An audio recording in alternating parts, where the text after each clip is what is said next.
Ayyeegaa ammaan duratti waan baay'ee kaasaa turreerra. Wantoota tokko tokko ani barreessaa ta'uu koo kitaaba koo dubbisaa akka turte kitaabichi akka namatti tolu hojii kitaaba wal qabatu akkan hojjedhu kana fa'aa kakkaasne atis waa qabattee dhufaa jirta natti fakkaata. Yeroo dhiyootti yoo waaqayyo jedhe eebila ji'a 8ffaa kana 2016 guyyaa dilbataarra ganamaa kee guyyaa guutuu eebba kitaaba kee akka ta'e quban qaba. Sana kaasutti utuu hin ce'in dura of kolaan raajii of kolaan nama akkamii ture jireenya hafuuraaf jireenya foon isaatti ala akkamii keessa ture daawwattoonni keenya akka quba qabaatanitti mee akkamitti of ibsitame. Galatoomii gaaffii baay'ee namatti toludha. Ani akkuma nama tokkootti egaa maatii qonnaan bulaa keessaan dhaladhee guddadhe. Lixaa Oromiyaatti dhaladhee Wallagga dhiyaatanii naannoo magaalaa Najjoo jalaa kan itti argamu baadiyyaa isaa jechuu kooti. Qonnaan bulaadhuma maatiin koo abbaan koo ijoollee 12 qabu. Haati koo ijoollee 6 qabu. Haadha biraarraa immoo ijoollee 6 jira. Haadha koo hangafaa. Yaaqoobii abbaan. Jaarsii waan akkasii hordofan ta'uu hin didu. Raahelii fi Liyaa. Irraa 12. Ta'uu nafu egaa shanganaan gadi fageessee gara qorannootti deemaa garuu kanarraan dhaladhee kana jechuudha. Baay'ee gaariidha egaa namatti tola. Seenaa macaafa qulqulluu wajjin wal qabatudha. Kan dhaboodhee yaada. Ati faarfataa moo raajiidha? Waan garaagaraa irratti faarfataa of kolaa kan jedhu nan dhagaa. Raajii of kolaa kan jedhus nan dhagaa. Ati isa kamidhaa? Egaa maqaan seenaallee baay'ee namoonni bu'u. Ani garuu dhugaadhuma isaa dubbachuudhaaf hojiin irraa hojjechaa ture. Waamichi waaqayyo naa taasisee erga nuuf baree miti. Nuti nuuf hin barinii haati koo garaa ishee qexxoo na qabattee jirtu abjuudhaan haadha kootti wanti himamee jira. Maqaamti koollee akka isheen natti himtetti halkan hirriba ishee keessa utuu isheen rafaa jirtu. Garaa keetti na qabattee jirtu waan akka fottoqaa yookaan muraa wayii na utaalchisee of kalteettaa maqaa isaa of kalaa jedhii moggaasii kan jedhutu itti himamee kan jedhu haati koo natti himanii. Guyyaa sanarraa jalqabee xinnummaa makootiin gara mul'ata arguutti dhufee jechuudha. Mul'ata arguu kana egaa mul'ata arguu hoggaan jedhu suma tajaajilan osoo hin taane natti mul'ata.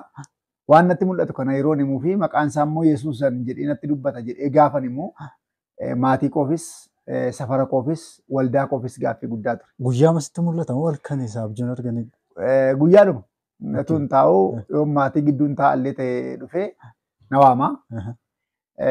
Yoo ani maa inni jedhee gaafadhee waan ta'uuf jedhu natti hime yookaan waan ta'aa jiru arga natti hime booddee eenyu ati yoo ittiin jedhee ani Yesuusii naan jedheetu sokka. Sagalee dhageessaa jechuudha. Ijaan wanta argitu jira yeroo sana? Jira. Akka fakkeenyaatti yeroo sana karaan wayii jira. Karaan tokko amma na ba'ee jira. Haadha koo wajjin gara gabaa wayii deemna. Gabaa kamisaa kan jedhamu. Biyya maatii haadha kootiiti iddoon suni gara Deeggaroo kanadha. Deeggaroo bakka jedhamurra bakki isaanii. Naannoo Manajjoo jechuudha. Ammumaa Deeggaroo jala eeyyee. Innaa nuyi ammumaa mana Bushaanee jedhamurraa kaaneetu ammumaa Baddeessoo kee dabarree ammumaa Deeggaroo kana keessa biyya maatii isheetii dhaqaa osoo jirru mul'ata. Makiinaa argee hin beeku mucaa baadiyyaati. Geengoo gaaguraa beektaa kana keessa naannoo. Wanni ta'ee baay'ee guddaadha. Geengoo gaaguraa kan fakkaatu afuriin deema. Baarzaafota kana jijjiseetu daandii kana kanatti kutee kanarraa karaa wayii hojjeta. Daandii wal qixxeessaa. Yeroo sana daandiin hin baane? Hin jiru. Daandiin hin jiru. Jedheen haadha kootti himaa. Haati koo gaa hafuura kanatti samanuun baay'ee rakkisa. Maaliif? Isheen amantii ishee gooftaa kan fudhatte amantiidhuma. Mul'anni beekamaa miti yeroo sana. Kennaan raajummaas kennaan mul'ataas kennaawwan ayyaanaa kun baay'ee beekamu miti. Nama hundumaafuu gaaffiidha. Waldaa kiristaanaatti iyyuu gaaffii kan ta'e isa kana. Anaafuu gaaffiidha. Kanaaf isheen wangeela kakuu haaraa qabdi. Wangeela kakuu haaraa xiqqaa kana narra keessi narraa ifachuu shaakalu waan garaagaraa kana gooti. Egaa sagantaan mandaraa naannoorra jiru maatiin xiqqoo xinnummaa kootiin kan isaan hundeessantu jira. Maatii kana keessatti yeroo inni kadhachuudhaaf gadi jilbeenfadhus na hollachiisaa natti mul'ata. waan garaa garaatu jira waggaa kana gaa harkatti naa qabaafaa jedhanii yoo narraa ifatanii akkasii akka hafuura hamaatti jechuudha. Waan akkasii jira. Halkan waggaarra faarfannaawwan hedduu nan dhaga'a. Yoo nan kadhadhas ta'e fakkeenyaaf karaarra waggaan deemus akkuma nama wajjin haasa'u Yesuus kana waamuufaa eessa dhaqxe Yesuus kottu amma jechuu waan akkasii kanaa dhugaallee fakkaachuu dhabuu danda'a. Horii dhumtillee yoo na jalaa bade mucaa daa'ima waan hin ta'eef naamusaa tajaajilaas namni na barsiise waan hin jirree fi ayyaana ta'uu isaa waan hin beeknee fi yoo na jalaa bade yaa Yesuus horii dhuunfaa na jalaa bade jedhee amma ni maxxifa itti yeroo ga'uutu jira. Mudannoowwan gurguddaa baay'ee jira jechuudha. Baay'ee nama ajaa'iba wantoota nama raajeffachiisanidha. Ayyee kanaaf egaa dhimma gaaffii keetti yoo dhufe mul'ata waggaama sana argaa ture mul'ata arguu kootis immoo qodaa mul'ataa ta'uu koo hin beeku waan ta'eef qixuma sanaa faarfannaa faarfachaan karaarra deema. Manneen barumsaa keessallee taa'ee gaafan baradhu bilaakboordii irraan barreessan si agaruu faarfannaa hedduu dabtara qoratti barreessee waggaan galu waanuma guyyaa barreessan ammoo yeroo halkan dhufamee immoo abjuudhaan nuti faarfatanii faaroon dhaga'u jira. Kanarraa kan ka'e gara faarfannaatti dhufe jechuudha. Wal qabatee dhuma jira jechuudha. Mul'ata wajjin kennaa keetti jechuudha sun lamaani. Egaa baay'ee namatti tola. Sirraallee yoon dhaga'uudha baadhee akka odeeffannoon bakkee jijjirutti amma waldaa mataa keessanii keessa akka jirtanii fi kana dura waldoolee dhaabdan akka jirullee ni jijjiraata. Kun hammam dhugaadha? Kaani akkuma sitti dubbadhe ani nama jireenya dhiphinaa baay'ee dabarseedha. Waan dhalli namaa dhugaa hidhee dubbachuu hin dandeenye dhugaa dubbachuuf waan ulfaataa baay'ee keessan darbe. Ani waldaa hundeessee yookaan immoo waldaarra hojjechuudhaaf karoora hin qabu. Ani hojjetaa mootummaas tureera waan ta'eef baay'ee wantani gara hojii dhuunfaa koo hojjechuutti mana footoo faan hojjechaa ture bal'inaan waan ta'eef viidiyoo adda addaa waraabuu mana footoo adda addaa irraa hojjechaa waan tureef hojii dhuunfaa koo uumuu irratti baay'ee xiyyeeffannaa kenna. Garuu gaa namni waan dhalateef yoo wal'aale yoo waaqayyo waan itti si uume itti si beeka. Lafa yaada keen ilaallee si geessa geejjibni waaqayyo geejjiba waaqayyootiin iddoo yaada keen taane hidhattee of agarta. Egaa akkuma beekamu sirriidha. Ani mishinariidha. Hojii wangeelaa bakkee irraa dirree irraa hojjechuu kanan baay'isaa. Hoggaan kutaa biyyaarra ture tajaajilaadha. Noormaalii tajaajila waldaa kiristaanaa makaana Yesuus keessan tajaajila ture. Waggaa 21 tajaajilee makaana Yesuus keessa. Kennaa mul'ataas qabadhee kennaa faarfannaas qabadhee waggaa 21 tajaajilee. Kaaseta koo jalqabaa bara 97 kirriidhaan kanan hojjedhee kaaseta guutuu jechuudha. Ergasii tiraakoowwan adda addaallee kan hojjedhee 2000 kaasee tiraakii hedduutu. Faarfannaawwan naannoo 36 ta'an onlaayinii kanarraa kan inni hojjedhee jira jechuudha. Garuu gara aawudootti kan jijjiiramnes ni jiru. Gara miimoor hin taane yeroo sana miimoor hin taane. Gara kanaatti illee kan jijjiiraman hin jiraatu. Egaa hojii wangeelaa kana yeroon dhugaa ba'u amma na akka ammi koo yeroo ammaatti waa'ee miishinii waa'ee wangeelaa dhugaa ba'u maal jennee dhugaa akka baanu Yesuus Kiristoos karaa akka ta'e dhugaa akka ta'e jireenya akka ta'e dhala namaa du'a keessaa baasuudhaaf akka inni dhufe dhala namaa salphina oolchuuf akka inni dhufe lubbuu isaa kennee lubbuu keenya bituuf akka inni dhufe hoolaa waaqayyoo akka ta'e saba biyya lafaarraa fuudhu akka ta'e kana yoon kallattiidhaan dubbachuudhaan yoon baadhee galgaa'ima ta'e Yesuus Kiristoositti yoo amantanii fayyituu jecha jedhu qofaananii dhugaa ba'aatu. Keessumaa mudannoon achirratti qabu baay'inaanii yeroo tokko as biyya Finfinnee kana argan dhufe naannoo Shawaa Meedaa utuu hin jiraadhu qadii sanbata guddaa waldaan keessaa waaqeffadhu tokko walii dhabdi.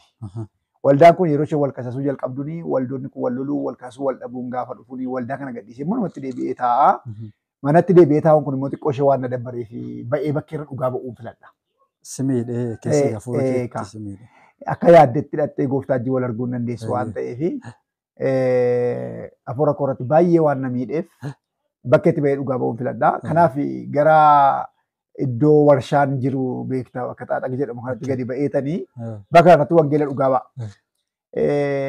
Ani waa'ee mishiinarii hin baranne ergasiitti kan ani muuxannoo isaa fudhadhe bal'inaan. Utumaan akkas jedhu dhagaadhaan dhaameen dhagaa dhiigiin irra yaa'a ture. Guyyaa tokkicha nama 152. Gara gooftaa fudhachiisuutti fideen waldoota tokko tokkoon maqaa waldaa dha'uun yoo natti hin tolu ta'eyyuu akkanarraa fuudhanii barsiisan yookaan immoo cuubaniif shaakala tokko tokkoon gochaa ture. Gaafa kana maal naan jedhu itti fakkaata Lafa isaan dhufan iyyuu hin beeknu isaayyuu guurtee akkati fidde hin beeknu waan ta'eef sirkaa fuunee barsiifnee cuubuu dandeenyu kan jedhuun namoota 152 kana maqaa isaanii qofa qabadhee gaamma kana guurtees waldaa dhaquu hin dandeessu. Nama 34 qofa qabadheen deema. Akka hiriira nagaa fakkaata. Naa harkaa fuudhuu waan didanii fi waldaa tole jedhee yeroo dhugaa ba'ee deebi'ee dhufee itti kennuun harkaa fuutu barbaadu yaada keessatti gochuu jalqabaa. Akkuma kanaa waldaa ani hundeesse waldaa 4 tokko biyya biraa irratti kan hojjedhee biyya sana konferensiidhaaf deemee utuun gabaa keessa darbaa jirru afurramaanii nama tokko irraa iyya. Gaafa kana gaafa ishee irraa ifadhu gabaa keessa nama hedduu irraa kufee afurramaanii. Gabaa waaqatu waldaa ta'e. Egaa waan baay'ee na ajaa'ibee nan dhiifne. Inni muuzii nagadu muuziin na rukutaa, inni shunkurtii nagadu shunkurtii natti darbataa iyyaadhuma jechuudha. Nama hedduun amananii namni 60 gooftaa fudhatanii 61 kan ta'an gooftaa fudhatanii biyyuma sanatti nurraa fagaata jennaan birrii 10,000 waadaa galeetiin gala.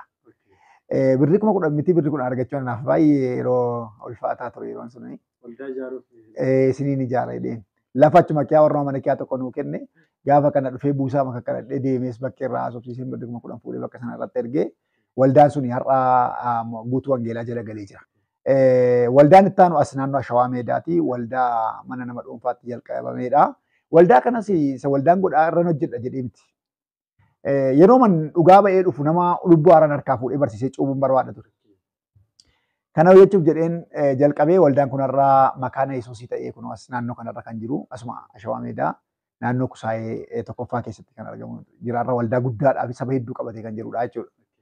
Waldaan sadaffaan waldaa sagalee wangeelaa jedhamu. Waldaa kanas waaqayyo natti meedhuma naqee jalqabee gaafan jalqaba wani qaxaramee hojjechuu waan hin barbaanne mishinariidhaan beekamaadha.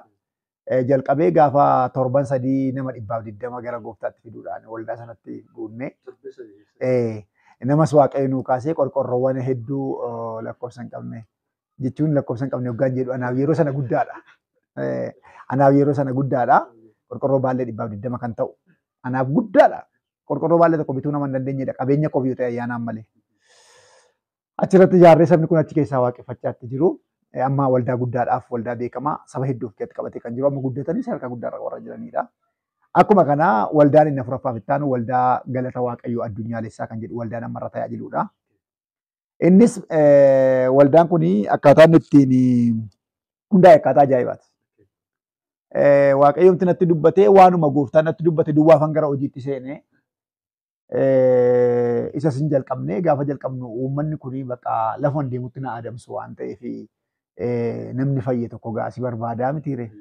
Waan akkasii kun waan jiruufanii jalqabee har'a innillee sadarkaa guddaarra ga'ee namoota 100 lakkaaman kumallee yoon jedhe xiqqoo yoo naan kaakee 100 illee lakkaaman keessa 800 700 miseensa ta'an keessa gallee waldaa guddaadhaa fi waldaa mishiinarii hojjechuun beekamtu waldaa akkasii naannawaa Shawaa Meedaa kana keessatti bakkuma kitaabni kun itti eebbifamuuf jedhu kanadha jechuudha.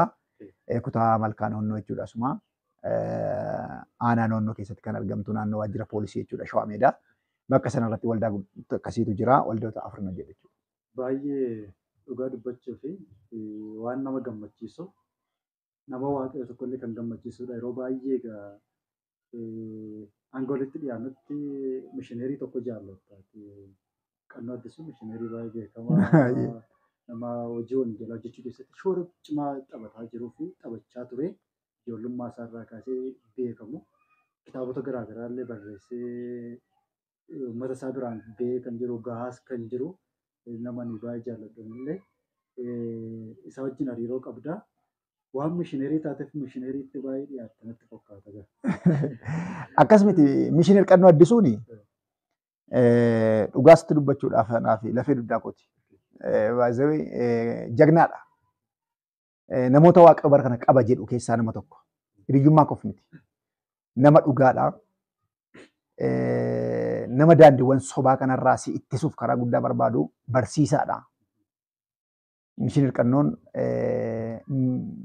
iddoo dhaqu hundumaatti booji'aadha. Booji'a lubbuu haaraa kana booji'a. Inni nama lubbuu haaraa gooftaa fudhatu jira nama biddeen hin nyaatu. Nama biddeen hin nyaannedha. Namatu gooftaa fudhachuuf jedhannaan inni nama guyyaa guutuu deemaa oolu. Mana isaa gadhiisee torban tokko torban lama nama biyya namaa keessa biyya afaan isaa hin beekne nama jiraatudha. Maaliif gooftaa kana dhugaa bahuudhaaf. Dhugaa dubbachuu fi akkaataan itti mishinerii hojjedhu irraa gara haala gaariitti kan na fide mishinerii Qannoo Addisuuti. Leenjii naa kennuudhaan. Kan wal barre garuu barumsa teoloojii irratti. Ani yeroo sanaa digirii koon baradhaa teoloojii. Inni immoo barsiisaa ta'eetu dhufa bakka sana. Yeroo dubbatu dubbannaan isaa kun dhugaatu keessaa mul'ata. Waa'ee deebi'ee dhufuu gooftaa keenya Yesuus Kiristoos baay'inaan dubbata. Akkuma kana immoo namoonni baay'een nama nan malee gooftaan fudhannee kan jedhu tokko keessatti dubbii kee dubbata. Maal jechuudha amanuuf gooftaa fudhachuu gidduu garaagarummaan jirtu kan jettu waan baay'eetti na yaachisu ta'een rakkadhe yeroo dheeraaf. Nama kana qabuudhaaf waan an godhu gaafa wallaaluun waldaa sagalee wangeelaa amma jedhu kanarrattanii afeerraa godhee barsiisaaf waama.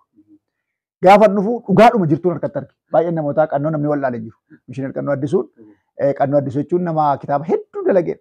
Nama barreessaa Oromoo keessaa dhugaa dubbachuuf nama ajajamuudha. Kanaaf lafee guddaa koo ta'ee na wajjin waan tureef isa booddee innis tajaajila koo gaafa argu baay'ee akkaataa miira koo sochii koo haala koo laalee gaafa itti tola. Gaafa itti tolu guyyaa tokko garuu si arguun barbaada afeerraa naa godha mana isaatti ofumaan. Anis yommuu isaa achitti dhiyaachuu baay'ee waan barbaaduu fi jala deebisuu dandeenye. Murtoon koo dhaquu qofaadha. Gaafa kanaan walitti dhiyaachuu dandeenye maatii mataan ergasii immoo gara maatummaatti dhufne jechuudha. Baay'ee namatti tola. Egaa waa'ee isaa kaasuu kan dandeenyee fi hojii achas hojii wal qabatanii hojjechaa waan jiruuf duula lubbuu seeduu irratti hojjechaa waan jiramuufidha kan kaasne. Kanaan wal qabatee ati hojii hojjechaa ture keessatti gaafan si ilaalu waa tokko si xiinxaleera. Baay'ee nama kitaaba bituudhaati. Kitaaba kana immoo yogguu bittu akka tajaajilaa tokkotti amma tajaajiltoonni baay'een kitaaba hin bitan. Gosa kitaaba haaraa yeroo argattu garba kootti battee fiiddaa jechuudha. Ani kitaaba haaraa argannaan abaluu kanan fudhata. Abaluu kanan fudhata. Namoota kitaaba haaraa barbaadan. Inni kaan bira jira waan ta'eef inni haaraa kun bira waan hin jirreef siin bilbila yeroo baay'ee kitaaba akkasii haaraan tokko ba'eera. Kan akkas jiru amma kitaaba Ingiliffaatti illee yeroo si dubbisu ni jira. Kitaaba bituu jaallatta. Kitaabota kan ammoo addaan hin footu. Kan hafuuraadhaa. Kan hafuuraa wajjin waliin qabannedha jettee addaan hin footu. Seenaas, saayikolojiis, falaasamas kan hafuuraa kan ta'an illee hin bittaa. Nama baay'ee kitaaba jaallatu. Jaallattoota kitaabaa keessaatii tokkodha. Kana wal qabatee akkamitti gara dubbisuu kanaatti dhufte gabaabsitee yoo nuu kaastu. Akkuma sitti dubbisuudhaaf ani baradhee miti.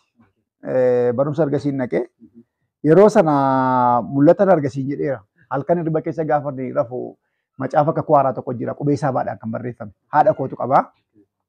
Halkan dhufeetu Maatiyoos, Maarqos, Luqaas, Yohaannis jedhee namni wayii na agarsiisa. Utuman jedhuun qubee saabaa utuu namni tokko irratti agarsiisiin bareeffite. Mucaa xiqqoo ta'e jechuudha. Isarraa kaasee waan sana dubbisuudhaaf nama ta'ee mayyuu dubbisuu danda'uu koof baay'ee of jajatu. Sanuma baruunis immoo anaaf waan dinqiidha.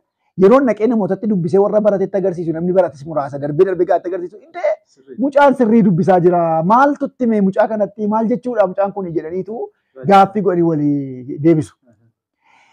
Baay'ee mayyuu kan irraa jeffatame mul'ata koo caalaa akkaataa dubbisa koo sanaadha. Kanaaf dubbisa keessa tutturee dubbisuudhaaf waa baruudhaaf yeroo sana horadhe. Ergasii immoo dhugaa maasaa yoo dubbanne qubee afaan Oromoos akkuma inni barumsaa seeneen nama xiqqoo ishee barumsa xiqqoo nama koraa. Rakkoon akka barumsatti baay'ee hin deemne na godhu utuu jiruun keessa darba. Maaliif ani nama dhukkuba onnee dhukkubsatuun ture waan ta'eef. Kanaaf gara sanarrattan gara dubbisaatti dhufee garuu baay'ee akkuma amma kaastee ani gosa kitaaba addaan hin qoodu. Ani yeroo tokko tokko namoonni maal yaadu beektaa?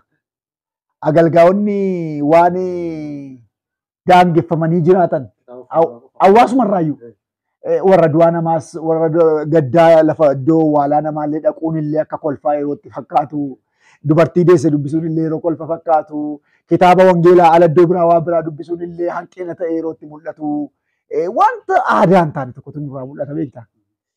Waan sun baay'ee na dabbara. Anamma naa danda'ametti kitaabota afuuraas ta'e kitaaba dubbifamuu danda'uun dubbisuu barbaada. Eenyuyyumaan barreessin. Akkuma beektomani kan siyaasaati, kan saayikolojiiti, kan maaliitti jedhan nan dubbisa. Afaan Ingiliffaallee mumni koo amma danda'u nan dubbisa. Kitaabota kana kanan dubbisuu fi waa baruuf keessumaa immoo afaanuma Oromoon kitaabni hiika qabu galmaa'ee gaafa dhufu baay'ee gammachuu guddaatu natti dhaga'ama. Ati sakaan jettaa wangeelli hiika adda addaa qabu amma walirra barreeffamu baay'inaan jira. Na biraan baay'inaan hin qaba akka waan mana kitaaba hakkaatu. Kanaaf dubbises yoon fixees fixuudhaallee yoon baadhee kitaaba kaa'uufan dirqama qaba. Kitaaba kaa'uufan dirqama waan hin qabuufi ijoollee na booddee jiraniifillee ilmaan koofillee kitaaba kana kaa'uu waan hin barbaaduuf dhugaa dubbachuuf kanan bituuf kitaaba kanaa dhuguma ji'a keessatti kitaaba 5 hanga 6 hanga 10 yeroon 15 illee bitumu hin jiraata. Kanaaf karaa kanaatti gara kana dubbisaa. Baay'ee gaariidha. Baay'ee namatti tola. Anis moodelii guddaa as dhugaa dubbachuuf iddoo adda addaa deemee kitaaba nan gurgura. Because nan dubbisaa amma naa gales nan kataba. Akka saba keenyaatti uummata keenya biratti ilaalamutti namoota muraasa kitaabaaf xiyyeeffannoo guddaa kan qabani. Ati garuu namoota fakkeenya godhatu keessaa tokko kitaaba bituudhaan dubbisuudhaani asumarrallee dhaggeeffattoota daawwattoota keenyaan isa fakkeenya godhadhaa. Kan gaafisniitti ta'u yoo jiraate gaafadhaa jedha. Inni nama fakkeenya sinii ta'udha waan ta'eef waa'ee barnootaa kaastee turte amma barnootaan sadarkaa maalii jirta? Barnoota jalqabaa kanuma akaadaamiidha kanan baradhe digirii gochuudha. Hortikaalcheriin baradhe gara diee kana qonnaa kana achi baradhe humna saafu yoo ta'uu baate iyyuu. Egaa ergasii immoo akkaawuntii baradheera. Akkaawuntingii baradheen ture amma tokko yoo baay'ees waan hin jenne hanga sadarkaa dippiloomaatti. Digirii tokkoffaa koo wangeelan baradhee teoloojii koon baradhee amma maastersii koon hojjechaa jira. Macaafa qulqulluu otoo hin taane community development kan jedhu community development irratti hojjechaa jira. Fakkeenyaaf mishinariin hojjedha waan ta'eef walitti dhufeenya hawaasaati bal'inaan kan inni qabadhee waan hojjedhu mishinariin wangeela waan ta'eef community development hojjechaa jira. Baay'inaanis immoo barumsi kun baay'ee waan miti waan ta'eef ani ilaalchuma keessa galchee barumsa akkasii argadheen gara barumsa sanaatti barachaa jira. Yeroon jedhu viidiyoo editeerii baradheeraa, footoo editeerii baradheeraa, kaameraa seetingii baradheeraa. Akkuma kana wantoota tokko tokko wanta normaal ittiin hojjetee dhalli namaa geeddarama jiraata jedhamee namni biraa dhufee diizaayinii tokko giraafiksii wayii tokko naaf jedhe hojjechuu dandeessaa jira. Akkan barbaadetti amma yeroo baay'ee footoowwan adda addaa fi poosteroota adda addaa nan hojjedha. Hoggaan poosteroota mali xiqqaa hojjedhu, viidiyoo mali xiqqaallee hoggaan hojjedhu eessatti hojjetame kuni jedhamee hin dawalamee gaafatama. Nama wayiitu jira inni biiziidha jedha ofii kootiin jedhu. Namni gara sanatti akka garmalee na waanii jedhu waan egaa dhiifama yeroon qabu jechuun barbaada. Egaa kanaaf kan baradhe barumsa kana baradheera. Baay'ee namatti tola. Ogummaa garaagaraa qabaachuun keessumaa hojii wangeelaa keessatti hojii mishinarummaa keessatti murteessaadha. Kallattii ittiin hawaasa hojii wal arganii achumarra hojii waaqayyoo yookiin dhugaa ba'a kanadha waan ta'eef baay'ee murteessaadha. Hin deeggarama. Hojiin akkasii ogummaa garaagaraa qabaachuun amma akka ani quba qabutti oduu teenaa harka jirti. Raajii of kolaanii waan ta'e addunyaa kanatti galaana kanatti darbachaa jira. Galaanatti dabalee yaa'u jedhee galaana kanatti buusaa jira keessa buusaa jira kan jedhu quban qaba. Kitaaba ibiddaaf soogidda dubbii waaqayyoo jedhu kan raajii of kolaatiin barreeffame. Kitaabni kun kan keeti. Dhugaadha miti? Kan keeti situ barreesse. Akkamitti kitaaba kana qopheessuu dandeesse? Gara kitaaba kana barreessuutti dhufuu dandeesse? Egaa dubbisaadha. Dubbisaan deemee galgalli isaa gara kitaabaa ta'uun oolmaa hin qabaatu. Gara mata duree kana filachuudhaan qabiyyee kanaan wal qabatu eegaluutti akkamitti akka dhufuu dandeesse daawwattoota keenyaaf kaasuu dandeesse? Beektaa atillee na waamnechuu barbaadda quban qabaanaa jettaa. Sirriidha. Kitaaba ibiddaaf soogiddaa dubbii waaqayyoo jedhu kana anumatu hojjete. Maxxanfameeras. Guyyaan eebba kitaaba kanaa eebila 6dha. Bara 2016 kana jechuudha. Torban tokko inni fuulduratti hafa. Kitaaba kana kanan irratti hojjedhe kaayyoon kee akkuma sirrii dubbadhe kaayyoon ani wanti an jiraachuu barbaadu wanti waaqa kan jiraadhu barbaadutu tokko hin turre. Ani qixa kanarra miti. Uumaan barreessa garuu qixa kanarra miti gaafni yaadu gama biraa ture. Akkas yeroon jedhu hojiin hojjedhu kun waamicha ulfinaa miti jechuu koo miti. Isa caaluudha. Yoo ani isa madaaluu dide malee hojiin afuuraa hojii wangeelaa hojii naanna madaaluu miti. Hojii guddaadha. Yoo ani isa madaaluu dadhabe malee inni hojii tuffatamuu miti. Hojii kabajaati. Hojii ulfinaati. Kitaaba kana gaafan taa'ee waa ilaalaa beekta. Namoonni baay'een tajaajila isaanii kana akka waan kan isaanii ta'etti yaadu. Tajaajilli garuu akka keenya miti. Tajaajilli koo namni horii namaa tiksu darabaa namni tiksu tokko horii sana gurguruu hin danda'u. Horii sana tiksa malee hin gurguru. Maaliif beektaa? Horicha abbaa qaba. Abbaan qabeenyaa samiiti. Dugda duuba jira. Ittiin kooruu hin danda'u. Ittiin of jajuu hin danda'u. Ittiin mul'achuu hin danda'u. Yoo ta'uu baate abiddi cimaan hunda isaa duuba jira. Seerri jira hunda isaa duubaan. Abbaan qabeenyaa isaa irratti hin dhiisu. Hojiin tajaajilaa akkas. Yeroo baay'ee hojiin tajaajilaa kana irratti akka salphaatti wanti ilaalamu baay'eetiin argina.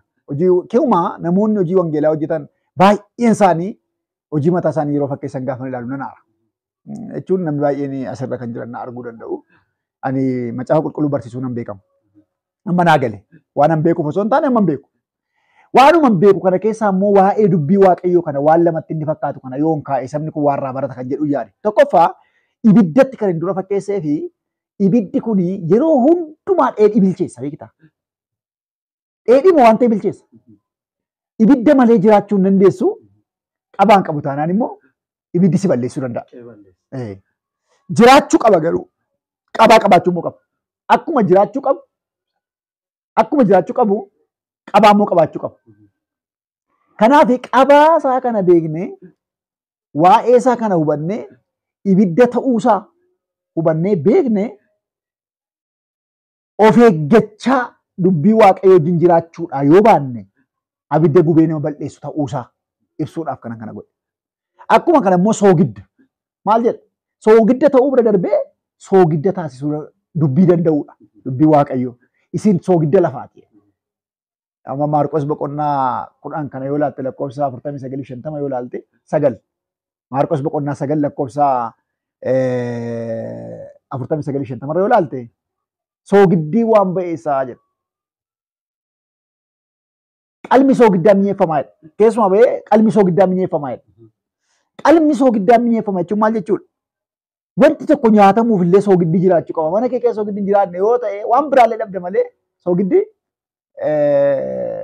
dirqama jiraachuu qaba. Yoo hin qabaanne. Kanaaf kan nu mi'eesse soogidda. Mi'aa'ummaan keenya sun eessaa akka dhufe dubbicha ta'uusaa beekuu qabna. Mi'aa'ummaan keenya kun eessaa akka dhufe soogiddichi maal akka ta'e kan jedhu kana gabaabinaan ibsaa. Amma naa galetti dhayichas jireenyas jedhee ibsuu yaaluudha gabaabumatti. Baay'ee bareedaadha. Mata duree baay'ee nama hawwatudha. Kitaabaaf kan maludha. Keessi isaas immoo akkuma ibsite kana ergaa guddaa qaba. Sagalee waaqayyootiin kan miidhagfamedha. Malee yaada fooniitiin kan katabame natti fakkaatu. Egaa hojiin og-barruu kun hojiin artii barreeffamaa kun mudannoo baay'ee qaba. Mudannoo kee kaastee waan kana keessattis mudate gabaabsitee kaastee eenyuun immoo akka galateeffattu hojii kana keessatti namoota isaa ta'uu kan galateeffattu situu beekamti. Mudannoo kee gabaabsitee nu kaastee akka galateeffattu ni dhukaasta. Waaqayyo si haa eebbisu. Mudannoo baay'ee jira. Ani barataadha sitti beera. Barataa maastarsiiti. Akkuma kana immoo geggeessaa waldaati. Namni hojii bulchiinsaa hojjetu beektaa waan baay'eetu isa mudata. Akkuma kana immoo barataanis dubbisuu qaba. Barreessuu caalaa dubbisuu qaba barataan. Kunillee jiraata. Hanqinni yeroo baay'ee natti ulfaataa ture. Maatii hojiillee yeroo fudhee taphachuuf haasa'uuf illee dhugaa dubbachuuf akka nama bakkee jiraatu yeroon hawwurra ture. Kanaaf dubbii waaqayyoo kun dubbii ulfaataaf dubbii jabaa ta'uu isaatti waanan amanuuf yeroo koorraa aarsaatti kennee hamma naa gale beekumsa xiqqoo qaburraa dhaloota kanaaf uummata kanaaf waa tokko darbadhee darba waan jedhuufanii hojjedhee inni guddaan yeroo kooti haala yeroo irratti dhugaa dubbachuuf gatii guddaadha. Hammas jedhamee kan hin yaadamne keessumaa gaafa kitaabiin gara dhumaatti dhufe maatiin koo Waaqayyoof haa galatu guyyaa tokko si wajjin teenyee illee iraatii nyaannaa kan jedhu yaada akkasiillee naa kaasanii turanii. Inni lammaffaa irratti mudannoon jiru beektaa yeroo kana maxxansi kitaaba baay'ee ol ka'aadha hojjetteetta. Maxxansi kitaabaa baay'ee ol ka'aadha. Hamma yaade peejiin yaadeen hojjenne. Peejiin hafee jira jechuudha. Peejiin hafee jira. Keessumaa peejiiwwan hafe caala jedhee yaada kanumarraa. Kun kitaaba peejii gabaabaadha kan ba'ee. Peejiin hafe baay'ee peejii guddaa kan ta'e wanti kana ibiddumaa fi soogiddaa dubbii waaqayyoo kan jedhu kuni peejii guddaan hafee jira. Maxxansa lammaffaa irratti akka itti dabalu baay'ee abdii guddaa qaba. Waan akkasii kun na mudateera. Inni itti aanu garuu dhimma galateeffannaati. Galanni koo inni jalqabaa du'eera waa'ee isaa dhiisaa biyya alaatti malee fayyuu hin danda'u biyya keessaatti jedhamee onneen koo dhiigi funyaaniif afaaniin na ba'a ture waggaa 16. Harka garaagaraatti gilukosii dhiigaan fudhachaan funyaanii afaanii immoo dhiigna kee ba'a. Manni yaalaa akkanaan jedhee kan nagatee wal'aanaan beekaan ogeessa akkas jedhee kan nagatee ganaa jiraattaa kitaaba naan jedhee waaqayyo yeroo sana nan yaadadha. Nama sirraa baratan duutu naan jedhee naa kakatee akkuma hidhe godhee kaffaltii tokko malee amma guyyaa irraatti na jiraachise. Waan hundaa dura wanti kun utuu hojjetamin jiraachuun koo hangafa. Waaqayyoon baay'een galateeffadha. Dubbachuu kan hin dandeenye waaqayyoon galateeffadha. Akkuma kana immoo barreessaa hangafa koo kan ta'e naman jalqaba irratti baay'ee dinqisiifadhu. Mishineer Qannoo Addisu. Baay'een dinqisiifadha. Namoonni yeroo tokko haala ilaalanii si dheekkamuullee sodaatu beektaa. Utuu ati balleessiteertu ayisoo kormaati jedhamu jira. Garuu akkas mitiin. Inni koo balleessaa keetti beeka. Gaarummaa keetti beeka. Na bukkee dhaabachuudhaan waan guddaa na deeggaraa nama turedha. Akkuma kanallee na jajjabeessuudhaan kallattii natti agarsiisuudhaan nama na bukkee dhaabateedha baay'een galateeffadha. Akkuma kanallee maatii koo Masqalee Geetaachoo baay'een si galateeffadha. Baay'een waaqayyoo bara kee guyyaa kee eebbisu jechuun barbaada. Akkuma kanas koree waldaa ta'anii kan naa kadhachaa turan namoota naa kadhachaa yeroo dheeraa dabarsan baay'ee isaanii waaqayyo sinaa eebbisuu ulfaadhaa. Galanni keessan guddaadha. Jireenya bara baraa isiniif haa ta'u galanni keessan hin jedhaani. Egaa akkuma jechuu barbaade wanta xumura irratti dubbachuu barbaadu eebila gaafa 6/2016 eebbi kitaaba kanaa ganamarraa jalqabee hamma galgalaatti kan inni geggeeffamu. Guyyaa kanatti argamuudhaan hundumti keessanii biyya alaa biyya keessaa kan jirtan fagoof dhiyoo kan jirtan dhuftanii walii wajjin eebba qulqullaa kana wal faana akka hirmaannu kabajaaf jaalala waaqayyootiin isin affeera. Baay'een isin jaalladha. Gooftaan maccaa isin haa